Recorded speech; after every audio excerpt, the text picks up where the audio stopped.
ایک ظالم بادشاہ تھا، بڑا ہی ظالم تھا، مظلوموں پر ظلم کرنے والا بادشاہ۔ اس منحوس نے ایک عالیشان محل بنوایا، عالیشان مکان بنوایا اپنے رہنے کے لیے، عالیشان محل کھڑا کیا، اسی میں رہنے لگا۔ تو ایک غریب سی بڑھیا عورت تھی، اس نے کیا کیا، بڑھیا عورت نے بادشاہ کے عالیشان مکان کے پیچھے اس نے اپنی ایک جھونپڑی کھڑی کر دی، رہنے کے لیے کچا سا مکان بنا دیا۔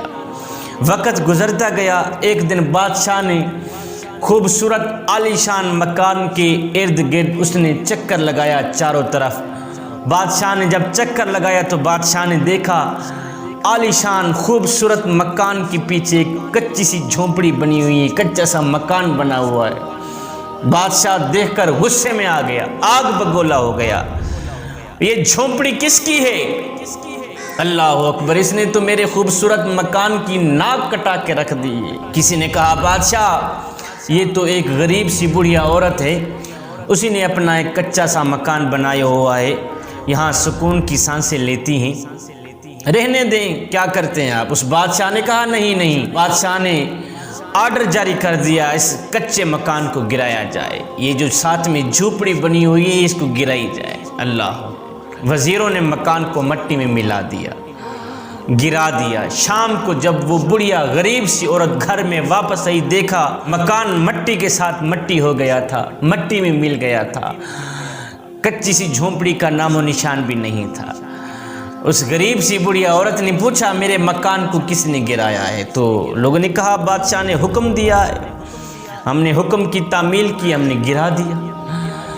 جب اس نے یہ سنا کہ ظالم بادشاہ نے حکم دیا ہے کہ اس کچے مکان کو گرا دو، تب بڑھیا نے دونوں ہاتھ اٹھائے، آسمان کی طرف دیکھا، عرض کی یا باری تعالی، میں موقع پہ موجود نہیں تھی، تو موجود تھا۔ مولا اگر میں نہیں تھی یہاں پہ موجود، تو موجود تھا، میں نہیں دیکھ رہی تھی، میرے مالک تو دیکھ رہا تھا، تو ان کو قابو میں پا سکتا تھا کہ غریب سی بڑھیا کا کچا مکان کیوں گرا رہے ہو۔ بڑھیا کی یہ جو فریاد تھی، اللہ اکبر، ساتوں آسمان پار کر گئی۔ میرے اللہ نے حکم دیا عذاب والے فرشتے کو، جا کے بادشاہ مکان کے اندر سویا پڑا ہے، مکان اسی کے اوپر ہی گرا دو، اس کی یہ جو خوبصورت کوٹھی بنی ہوئی ہے، خوبصورت بنگلہ بنا ہوا ہے، خوبصورت محل اس نے جو تعمیر کروایا ہے، اس نے سونے کے دروازے لگوائے ہیں، سونے کی جو اینٹیں لگی ہوئی ہیں نا، بادشاہ نیچے لیٹا ہوا ہے، تم جا کے مکان بادشاہ کے اوپر گرا دے، محل بادشاہ کے اوپر گرا دے، یہاں تک کہ بادشاہ دب کر مر جائے، اس کا نام و نشان بھی ختم ہو جائے۔ فرشتہ آیا، اس نے محل کو گرا دیا، بادشاہ نیچے سویا پڑا تھا، بادشاہ بھی ختم ہو گیا، بادشاہ کا خوبصورت محل بھی ختم ہو گیا۔ اللہ اکبر، بڑھیا کی فریاد رنگ لائی۔ تھوڑے عرصے بعد اسی راستے سے ایک فقیر کا گزر ہوا، ایک درویش مست ملنگ بابا جی کا گزر ہوا۔ اس نے آ کے دیکھا، اس نے کہا آؤ میاں، یہاں تو ایک خوبصورت سا عالیشان بنگلہ بنا ہوا تھا، محل بنا ہوا تھا، سونے کے دروازے لگے ہوئے تھے، سونے کی اینٹیں لگی ہوئی تھی، وہ بنگلہ کہاں گیا ہے؟ مجھے نظر نہیں آ رہا۔ لوگوں نے کہا جی زلزلہ آیا تھا، بادشاہ کا جو محل گرا تھا، بادشاہ بھی نیچے سویا ہوا تھا، وہ بادشاہ بھی ختم ہو گیا، اس کا بنگلہ بھی ختم ہو گیا، خوبصورت عالیشان مکان جو تھا، عالیشان محل جو تھا، وہ مٹی میں مل گیا۔ فقیر نے کہا نا بابا نا، اللہ اکبر، بادشاہ کا مکان ایسے نہیں گرا ہوگا، بادشاہ کا خوبصورت عالیشان محل ایسے نہیں گرا ہوگا، وہ کسی غریب کی بد دعا اسے لے گئی ہوگی۔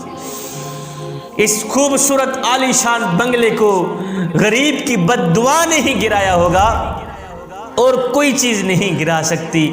کسی غریب نے اس کے حق میں بد دعا کی ہوگی، تو غریبوں کے سروں پہ ہاتھ رکھا کریں میاں، ان کے درد سنا کریں، ان کی فریادیں سنا کریں، ان کے منہ سے کہیں ایسا نہ ہو بد دعا نکل گئی تو یاد رکھنا وہ بد دعا ہواؤں کو پھاڑ دے گی، فضاؤں کو پھاڑ دے گی، ساتوں آسمان عبور کر جائے گی، ایک ایک فرشتہ اس کی بد دعا کا گواہ بن جائے گا۔